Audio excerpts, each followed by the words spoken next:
bahay si Pangulong Duterte. Bakit? Takot! Takot! Diba? Diba? Katungkulan na ating gobyerno ayon sa ating konstitusyon. To protect, to serve and protect the Filipino people. Yes! Sino? Siniservisyohan niya? Yung mga tayuan. Hindi ang Filipino people. Hindi ang Filipino people. Yun. Pinadala niya doon sa habang kinakarga siya sa aeroplano, nag-struggle sila doon. Wala na kayo bago sa Davao.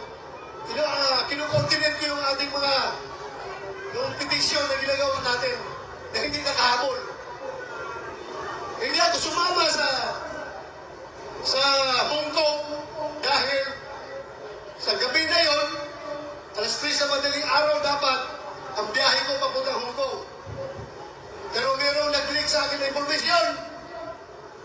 Hindi pa rin tulog ang Diyos. Nagsabi na, sabihan mo sila na may warrant na si President Duterte at si Bato. Uhulihin sila pagbalik nila dito galing sa Hong Kong. So tinawagan ko si Bingo Villanueva. Sabi ko, sir, meron lang warrant. Hindi na ko hahabol dyan kasi kasuhin ko na lang yung petition natin dito. Petition for censurary and prohibition. Tinundirin ko yung ating mga abogado sa auditorium. Nagkakasama ng loob ko. Alam mo yung isang barangay kapitan? Sa barangay kapitan, malit na barangay. Kausapin mo. Kap,